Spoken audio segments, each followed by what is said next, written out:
नमस्कार। मैं देव फिर से हाजिर हूँ आपके सामने एक और नया वीडियो लेके। हमने वीडियो पिछला ख़त्म किया था अम, ययाति पे, जो हमें उल्लेख मिलते हैं उत्तर वैदिक काल में कि कैसे वैदिक लोग रहते थे, कैसे धीरे धीरे गांवों से उन्होंने सत्ता स्थापित करने लगे और कैसे वो राज्य का निर्माण हुआ। तो हमें यजुर्वेद सॉरी ऋग्वेद में सबसे पहले उल्लेख मिलता है जिन राजाओं का और जिस युद्ध का, वो युद्ध के बारे में भी हमने बात की, वो था दशराग्य युद्ध।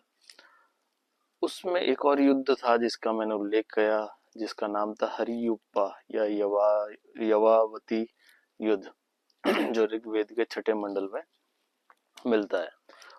उन्हीं बीच नाम आया जो राजा जीते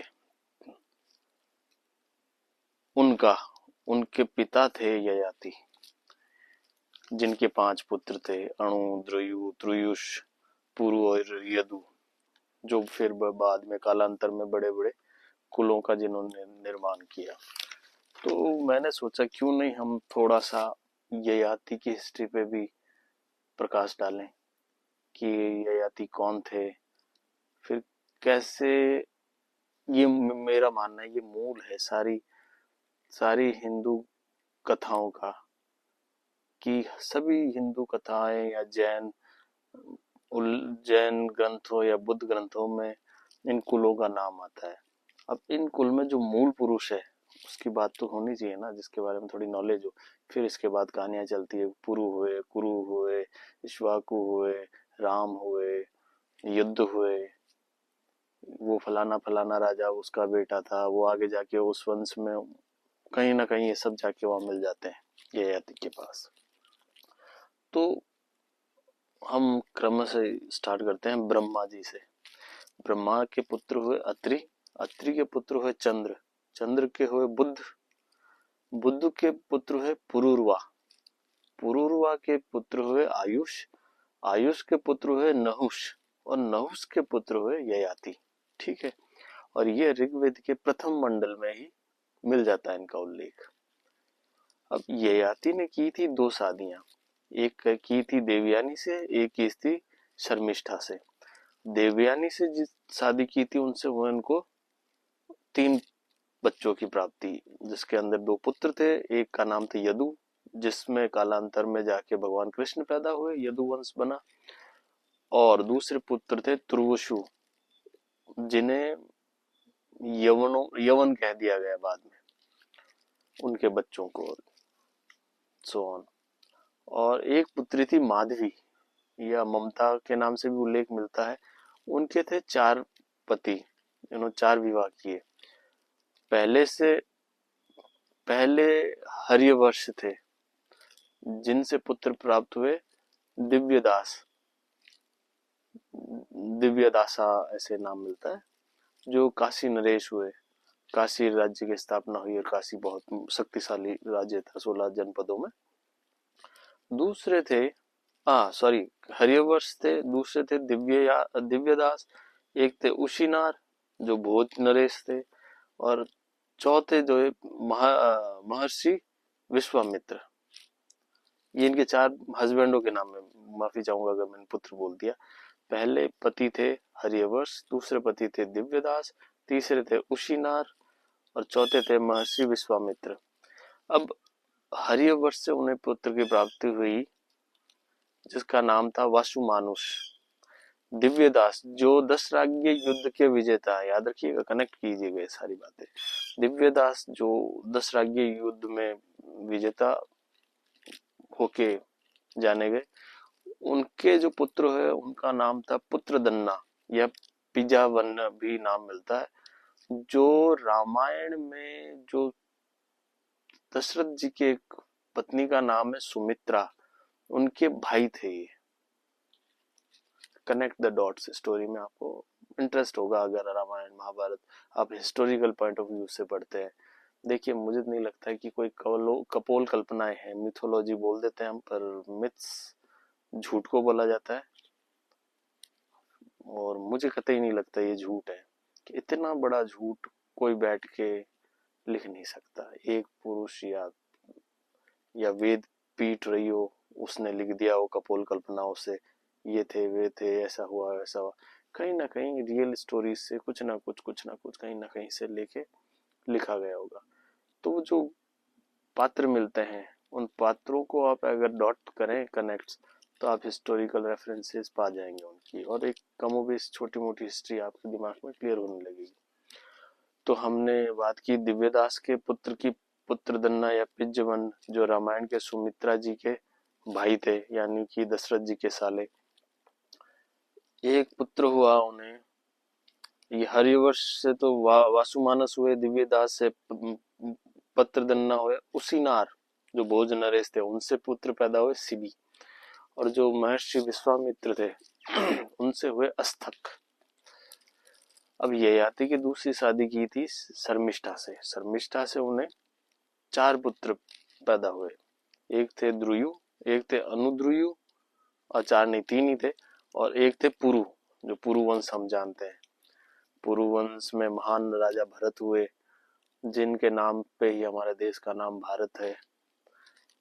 जो शांतनु हुए, उन्हीं वंश में आगे जाके धृतराष्ट्र हुए, उसी में आगे जाके धर्मराज युधिष्ठिर, सुयोधन, अर्जुन, जनमेजय, ये सब हुए। अब आपने ध्यान दिया कि देवयानी के 2 पुत्र थे, एक यदु थे, यदुवंश की कथा हमें महाभारत में वहां से आती है, यदुवंशी। और जो शर्मिष्ठा से जो पुत्र पैदा हुआ उनका, जो पुरु, उससे पुरु वंश की प्राप्ति होती है। अब इन दोनों के एक एक पुत्र का मुझे थोड़ा सा वो लगता है हिस्टोरिकल रेफरेंस थोड़ा कंफ्यूजिंग, कि ऐसा क्यों हुआ। जो उनके देवयानी के पुत्र थे तुर्वसु, उनके वंश को आगे यवन बोला गया। यवन फॉरेनर्स के लिए यूज किया गया, ठीक है। और शर्मिष्ठा के जो पुत्र थे एक अनुद्रुयु, उनके पुत्रों को भी आगे मलेच्छ बोला गया है, या तुषार जाति, तुषारा ट्राइब जो हम बात करते हैं, वो उन्हीं का एक्सटेंशन है। अब ये ऐसे क्यों हुआ, मुझे इसमें समझ में कम आता है, पर जहां तक समझ आता है मुझे लगता है इन लोगों ने वेद पद्धति को छोड़ा होगा, उन दोनों ने। तो उनको ब्राह्मणों ने, या जो जो समय जो सोसाइटी थी, ब्राह्मण हम कह देते हर बार, सही नहीं है, जो भी सोसाइटी रही होगी, जो उन्होंने उनको एक्सेप्टेंस दिया नहीं होगा कि आप भाई वैदिक कर्म कांड नहीं करते हैं, वेदों से दूर हो चुके हैं, तो आप हमारे लिए मलेच्छ हैं, या आप हमारे लिए यवन हैं, फॉरेनर्स हैं, और मेन स्ट्रीम सोसाइटी में एक्सेप्ट नहीं किया होगा। ये ऐसा कुछ रहा होगा। आप अपनी राय दीजिएगा, मेरी जितनी छोटी समझ है मैंने बात कर ली। अब 16 जनपदों में से हम एक एक करके बात करते हैं, जितनी भी छोटी मोटी जो बेसिक जानकारी मैं दे सकूं आपको दूंगा। डिटेल में जाएंगे कोई मतलब नहीं है, क्योंकि एक एक डिटेल ही 5-5 घंटे का वीडियो बन जाएगा। तो प्रथम अल्फाबेटिकली अंग आता है। अंग महाजनपद, अंगई लोगों का जनपद था, वहां के लोगों को अंगई कहा जाता था। उसकी राजधानी चंपापुरी बोली जाती है, जो आज के भागलपुर के आसपास कहीं रही होगी। इनके प्रथम राजा हिस्टोरिकली जो मिला है जहां तक, वो ब्रह्मदत्त कहे गए हैं, 6ठी शताब्दी ईसा पूर्व, 6th सेंचुरी BCE, ठीक है। जो मगध के बिंबिसार हुए थे, जहां से मगध के प्रथम राजा कह सकते हैं, उनके जो पिता थे भाटिया, उनको उन्होंने पराजित किया था। और फिर बाद में बिंबिसार ने इन ब्रह्मदत्त की हत्या करके अपने पाप का बदला लिया, और वहां अजात शत्रु को राजा स्थापित किया अंग में। दूसरी है जनपद अश्मक, जिसकी स्टेब्लिशमेंट मानी जाती है 7th 700 BCE से लेके 425 BCE के पास ये गोदावरी से लेके कलिंग के बीच में कहीं रही होगी। और फिर आती है अवंती, जो आज के प्रेजेंट एमपी के मालवा के आसपास केंद्रित थी, और उसकी राजधानी आज का उज्जैन या उज्जैनी को माना गया है। और ये भी 700 BCE से लेके 300 BCE के आसपास फला फूला। फिर आते हैं हम छेदी नरेश शिशुपाल, समझे आप, और अंग नरेश, कर्ण, हिस्टोरिकल रेफरेंस है इनकी।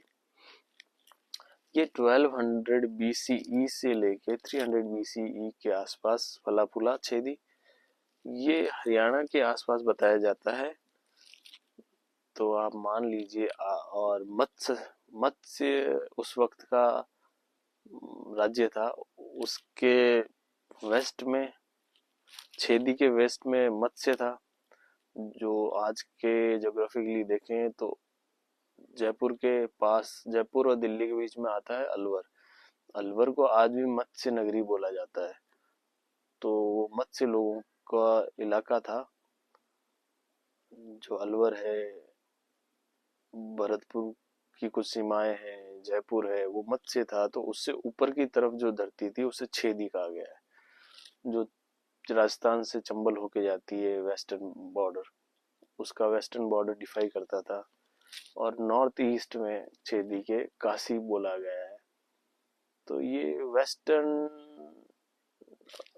आप कह सकते हैं जो आज का बुंदेलखंड है, कमोवेश वो उसकी लोकेशन रही होगी। इसकी राजधानी बोला जाता है कि सुक्तिमती थी, जो आज के बारामती यूपी में है, उसके आसपास। या दूसरे विद्वान कहते हैं जो एमपी में रीवा है, रीवा स्टेट थी कभी, वो रही होगी, या इसके आसपास कहीं कोई जगह रही होगी। फिर आता है गंधारा। उसकी राजधानी थी तक्षशिला, जो आज के पाकिस्तान में, जहां से महान चाणक्य ने महान मौर्य साम्राज्य का मैनिफेस्टेशन किया, आइडिया डेवलप किया, चंद्रगुप्त को शिक्षा दी, और सब कुछ। फिर हिस्ट्री बदल गई हिंदुस्तान की एज ए नेशन। या पुष्कलवती बताया जाता है। ये गंधार महाजनपद 1200 BCE से लेके 535 BC के आसपास बहुत फला फूला। ये पंजाब के रावलपिंडी से लेके खैबर पख्तूनवा, कश्मीर, उस सारे एरिया को गंधार कहा जाता था। इसका उल्लेख अथर्ववेद में आता है। अपनी अच्छी क्वालिटी के ऊन के लिए इसका उल्लेख हुआ है वहां। इसमें इनके राजा मिलते हैं नागाजीत, जो सबसे पहले कहीं अथर्ववेद में इनका उल्लेख है। नागजीत और उनके बेटे स्वरजीत। और नागजीत थे वो जैन लिटरेचर में पाया जाता है कि वो बाद में जैन धर्म उन्होंने अपना लिया और जैन हो गए। 6th BCE में जब साइरस द ग्रेट आर्किमेडियन एम्पायर के महान राजा हुए, वो जब अपने चरम पे आए तो उन्होंने इस गंधार टेरिटरी को अपने अधीन कर लिया। ये उल्लेख हमें ईरानी हिस्ट्री से मिलता है।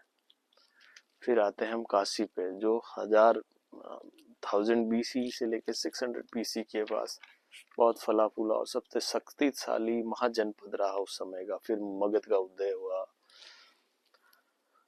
आते हैं फिर इसके बाद हम काम्बोज पे, जो साउथ ईस्टर्न ईरानियन लोगों के लिए इस्तेमाल किया गया है काम्बोज शब्द। ये ज्यादातर जोराष्ट्री धर्म को अपनाते थे या मानते थे।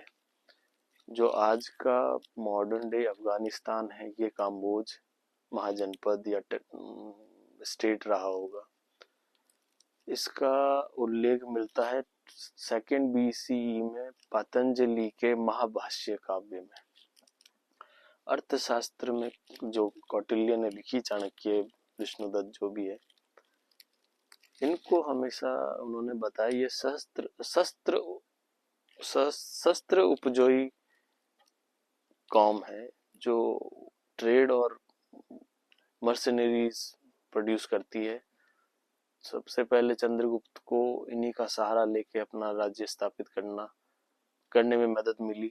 चाणक्य ने कहा कि आप इनको मित्र बनाओ, इनके साथ शत्रुवत व्यवहार मत करो, ये लोग बहुत ही वोलेटाइल हैं, इनके साथ रहो, ये पैसों के लिए लड़ने वाले लोग हैं। और इससे धीरे धीरे चंद्रगुप्त ने अपनी आर्मी बनाई और नॉर्दर्न इंडिया में अपना एम्पायर बिल्डअप स्टार्ट किया और फिर सने सने मगध को जीता। फिर हम आएंगे अगले एपिसोड में कौशल महाजनपद को लेकर, और जो अन्य जनपद बच गए हैं उन पे डिटेल में बात करेंगे। आशा करता हूँ ये आपको वीडियो पसंद आया होगा। धन्यवाद।